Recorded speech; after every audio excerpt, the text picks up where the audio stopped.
तो क्या आप भी ये समझते हो कि ट्रेडिंग एक ऐसी इंडस्ट्री है जिसमें चार्ट्स पे बैठना पूरे दिन ज़रूरी है, या फिर आप अपने जॉब के साथ या स्टडी के साथ ट्रेडिंग कर नहीं पा रहे हो क्योंकि आपके पास टाइम नहीं मिल रहा है, क्योंकि आपके दिमाग में एक माइंडसेट है कि यार ट्रेडिंग मैं इस टाइम करूँगा, इस टाइम करूँगा, और मुझे पूरे दिन चार्ट पे बैठना पड़ेगा, तो मैं अपनी जॉब कैसे देखूँगा, स्टडीज कैसे देखूँगा। इस वीडियो में बताऊंगा कि आप कैसे अपनी जॉब या फिर अपनी स्टडी के साथ ट्रेडिंग को लेके चल सकते हो, और मैं आपको अपना एग्जैक्टली वही रूटीन बताऊंगा जो मैं फॉलो करता हूँ स्टडी करते हुए।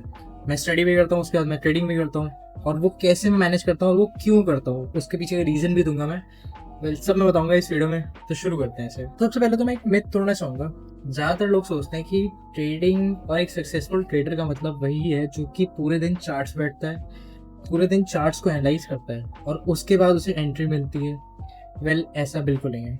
अगर आपने देखा होगा, बड़े बड़े ट्रेडर्स भी पूरे दिन चार्ट्स पे नहीं रहते, पूरे दिन वो चार्ट्स को एनालाइज नहीं करते। वो एक पर्टिकुलर टाइम पे आते हैं और पर्टिकुलर एक सेशन में आते हैं, तभी वो उस चार्ट पे आके फिर ना ट्रेड लेते हैं, एनालिसिस करते हैं, और यही वो ओवर द टाइम करते रहते हैं। और यही सबसे ज़्यादा सही चीज़ है ट्रेडिंग में, क्योंकि अगर आप कभी भी पूरे दिन आओगे चार्ट से बैठोगे तो आपको कुछ नहीं होगा, आप ओवर ट्रेड करोगे, आपको अपनी स्ट्रैटेजी नहीं मिलेगी, आपको अपना सेटअप नहीं मिलेगा वहाँ पर, आप तब भी ट्रेड लेने की कोशिश करोगे। और यही सबसे बड़ी गलती होती है ट्रेडिंग में, और इसी की वजह से ट्रेडिंग, फोमो, सारी वो गलत चीज़ें होती हैं जो कि नहीं करनी होती ट्रेडिंग में। अब इसको ऐसे समझते हैं कि सपोज एक डॉक्टर है। अब डॉक्टर क्या कर रहा है, डॉक्टर उसी टाइम आता है जब उसका टाइम फिक्स होता है। सपोज वो उसी टाइम आएगा, वो 9 से 5 ही आएगा, उसके बाद वो नहीं आएगा। और वो जब 9 से 5 आएगा तो वेल प्रिपेयर्ड आएगा कि यार अगर मुझे सर्जरी करनी है तो मैं सर्जरी करने के हिसाब से आऊँगा, अगर मुझे बाकी पेशेंट्स को देखना है तो मैं बाकी पेशेंट्स के हिसाब से आऊँगा। तो वो 9 से 5 उस टाइम पे एकदम प्रिपेयर्ड होकर आता है। और यही सेम चीज़ ट्रेडिंग में भी है। आपको एक सेटअप बिल्ड करना है जो कि आपको उस पर्टिकुलर टाइम पे दे ट्रेड, और वो ट्रेड तो दे, बट ऐसा ना वो कॉन्फ्लिक्ट करे आपके वर्क लाइफ के हिसाब से। तो आपके वर्क लाइफ जो भी चल रही है उसके अलग से वो सेटअप देना चाहिए, वो सेटअप आना चाहिए, और उसके हिसाब से आपको ट्रेड लेना चाहिए। आप समझाता हूँ कि कैसे आप वो बिल्ड कर सकते हो, और मैं एग्जैक्टली क्या वो फॉलो करता हूँ चीज़, जिससे कि मैं भी स्टडीज़ के साथ भी ट्रेडिंग कर पाता हूँ। तो पहले समझते हैं कि चार्ट पे पूरे दिन रहने से या फिर एनालाइज करने से पूरे दिन क्या क्या गलतियाँ हो सकती हैं, तभी आपको समझ में आएगा वो क्यों नहीं करना है। तो सपोज एक बंदा है ए, एक बंदा है बी। अब ए क्या कर रहा है, वो पूरे दिन चार्ट पे बैठता है ऑल डे, और बी एक पर्टिकुलर टाइम स्लॉट पे बैठता है। अब ए क्या करता है, ए सुबह बैठेगा और वो पूरे दिन चार्ट को देखेगा। अब उससे क्या गलती होगी, वो दिन के ले लेगा 10 ट्रेड, क्योंकि उसको जितनी ज़्यादा अपॉर्चुनिटी मिलेंगी वो ज़्यादा ट्रेड में एंटर करने की कोशिश करेगा। अब 10 ट्रेड से क्या होगा, सपोज उसको 6 लॉस हो गए और 4 प्रॉफिट हो गए, तो 6 लॉस, नंबर ऑफ लॉसेस बढ़ गए इसमें। सपोज के 5 लॉस हुए और 5 प्रॉफिट भी हो गए, ठीक है। अब 5-5 हो गया। अब इसमें दिक्कत क्या है, तो उसने जब पहला लॉस लिया होगा तो उसने क्या सोचा होगा दूसरे में कि यार लॉट साइज बढ़ा देता हूँ और थोड़ी चीज़ें कर देता हूँ कि जल्दी मुझे एंट्री मिल जाए। तो दूसरे में और ज़्यादा लॉस, तीसरे में और ज़्यादा लॉस, फिर चलो 5 में और ठीक ठाक प्रॉफिट हो गया उसे। ओवरऑल वो प्रॉफिट में था, बट नंबर ऑफ लॉसेस बहुत ज़्यादा है। अब बी है, बी क्या करता है, एक टाइम स्लॉट बैठता है। सपोज वो न्यूयॉर्क सेशन के ओपनिंग में बैठेगा, जो कि होगी 5:30 से, और उसका फिक्स है कि वो 7:30 तक ही बैठेगा। अगर तब तक उसे सेटअप मिलता है तब ठीक है, वरना वो ट्रेड नहीं लेगा। तो उसमें क्या होगा, उसकी नंबर ऑफ एंट्रीज कम होंगी, तो वो दिन के 2 ट्रेड लेगा, वो दिन के 3 ट्रेड ले लेगा। सपोज 2 ट्रेड में उसको दोनों विन हो गए, तो ओवरऑल डे उसका बहुत अच्छा गया 2 विन के साथ। और सपोज उसको 1 लॉस हो गया और 1 विन हो गया, तो ओवरऑल वो ब्रेक इवन रहेगा। 3 ट्रेड लिए उसने, सपोज 2 लॉस हो गए, 1 प्रॉफिट हो गया, तो ब्रेक इवन के बहुत पास रहेगा। और 2 प्रॉफिट हो गए और 1 लॉस हुआ, तो ओवरऑल प्रॉफिट में रहेगा।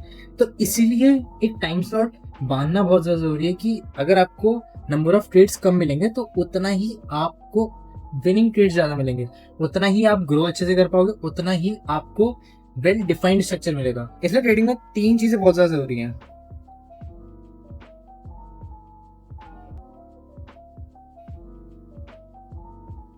राइट टाइम, राइट स्ट्रक्चर और राइट माइंडसेट।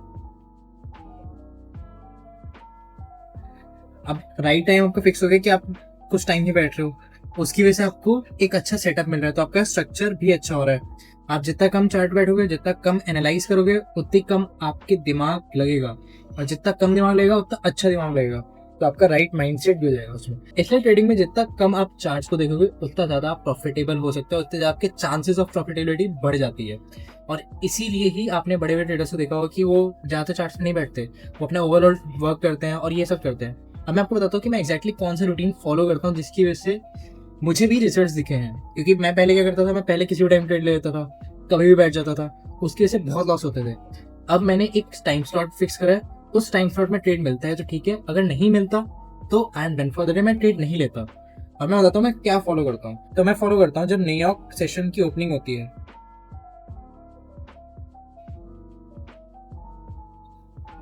तब सबसे ज्यादा हाई वॉल्यूम रहता है। अगर आपने मेरी पिछली वीडियो में देखा होगा, मैंने आपको बताया था कि बेबी पिप्स के यूज से आप कैसे बता सकते हो कौन सा सेशन सबसे ज्यादा हाई वॉल्यूम रखता है। और जो सबसे ज्यादा हाई वॉल्यूम रखता है वो आपका न्यूयॉर्क सेशन की ओपनिंग होती है। अब उसमें क्या होता है कि मूव जल्दी जल्दी आते हैं, आप कभी भी बीच में आपका ब्रेक इवन में नहीं रहेगा ट्रेड, या तो मूव जाएगा या तो आपका लॉस लेके जाएगा, ये दो चीजें हो सकती हैं। तो इसमें मैं क्या करता हूँ, 5:30 सेशन ओपन होता है, मैं आता हूँ और बैठता हूँ 6:30 पे। अब 6:30 से मैं 8:30 तक वेट करता हूँ कि अगर मेरा सेटअप बनता है तो मैं इसी टाइम ट्रेड लूंगा, वरना मैं ट्रेड नहीं लेता। क्योंकि ये टाइम ऐसा है जिसमें सबसे ज़्यादा वॉल्यूम होता है, और सबसे ज़्यादा वॉल्यूम होगा तो मूव ज़्यादा आएंगे, मूव जल्दी आएंगे, और सेटअप बहुत क्लियर बनेंगे। कुछ ऐसा नहीं है आपको, ऐसा नहीं है कि कोई भी एक कैंडल बनी इतनी और आपने सोचा कि डाउन जाएगा, अब नेक्स्ट कैंडल बहुत बड़ी हो गई जो कि अप ले गई मार्केट पे। तो ये चीज़ के चांसेस कम होते हैं बट कम होते हैं, और इसी वजह से मुझे बहुत ज़्यादा प्रॉफिटेबिलिटी भी दिखी है अपनी ट्रेडिंग में। और जब मैं पहले करता था तो मैं पहले क्या करता था कि ट्रेड ले लिया, सुबह सुबह बैठ गया हूँ, मेरी क्लासेस चल रही हैं, बीच में बैठ गया हूँ, और मेरे लंच ब्रेक में मैं तब भी बीच में आ गया हूँ, ट्रेड ले रहा हूँ। तो उससे क्या, मेरा ना लंच में मन करता था, ना मेरा ट्रेडिंग में ठीक से होता था, ना मेरी पढ़ाई होती थी, ना मेरी ट्रेडिंग होती थी। तो इसलिए मैंने एक सेटअप बिल्ड करा जो कि मुझे इसी टाइम ट्रेड देगा। और आपको भी एक ऐसा सेटअप बिल्ड करना है जो कि आपको आपके पर्टिकुलर टाइम के हिसाब से ट्रेड दे, वो आपकी वर्क लाइफ से बिल्कुल अलग होना चाहिए। तभी कहते हैं कि ट्रेडिंग इज अ इंडस्ट्री जो आपको फ्रीडम देती है। अगर वो आपसे फ्रीडम ले रही है तो वो आप बहुत गलत यूज कर रहे हो। इसलिए ट्रेडिंग को ऐसा टूल यूज करो जो आपकी फ्रीडम दे, वो आपसे फ्रीडम ले ना, ऐसा टूल बिल्कुल यूज मत करो। And that's all for the video. If you like the video, subscribe to the channel. I will see you in the next one.